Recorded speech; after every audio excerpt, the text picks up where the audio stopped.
Mazda 3 began its epic adventure in Tofu, Japan, where the Mazda 3s were born. These are some of the very first production versions of the Mazda 3 in the world, but that's not why I'm interested in, because these three cars, next time I see them, will be in Vladivostok.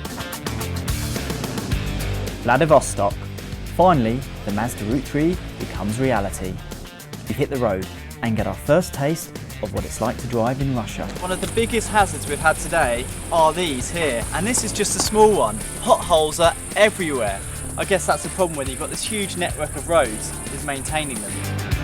We have just entered a new time zone, so I have to put my watch back by 1 hour. The first of many. And we have had our very first puncture. I suppose inevitable really. We should be back on the road in 5 minutes? Maybe 10.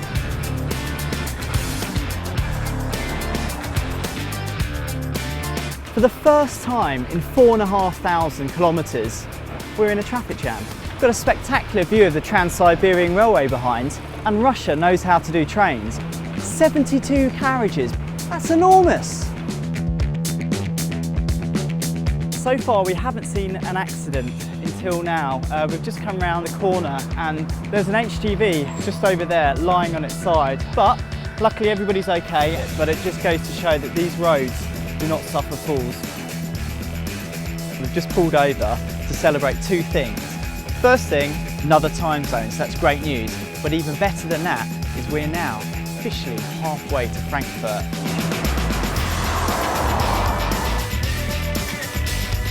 Car number 7 behind it hit a large rock and it seems to have damaged part of the suspensions. So we need to find a Mazda dealer, but at the moment they're just trying to do a temporary road fix to make it safe. Good old car number 7, it's back on the road, it's alive. It was declared unsafe for drive, and to be honest we thought it was finished for the Mazda Route 3. The very next morning, the first flight in from Moscow brought the piece of suspension. By 10 o'clock, it was already fixed and outside our hotel, ready to go. The Mazda Route 3 has taken a sizable bite out of Russia. So much, in fact, we've run out of Siberia.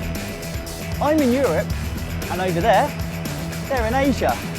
Now, at this point, you'd expect me to do some sort of 1 foot here in Europe, 1 foot there in Asia, but I'm not going to do that. No siree.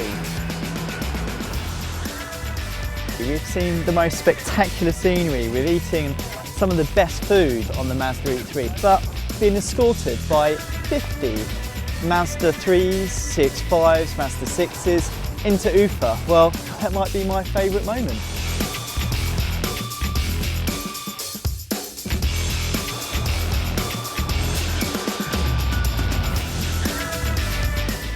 We're done! It was great! Just behind is 6 Mazda 3s, 6, not 8. We have lost 2 cars at the Belarusian border. We had paperwork this thick, but apparently it's not enough.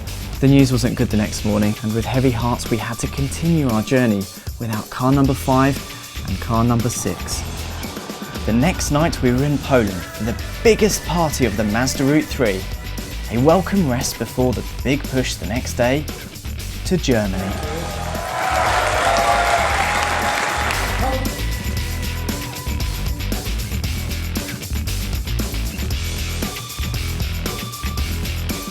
And here we are now, we're just entering Mazda R&D, about to cross the line. Just can't believe it, after 16,000 kilometres, we have finally done it. We have made it to Frankfurt.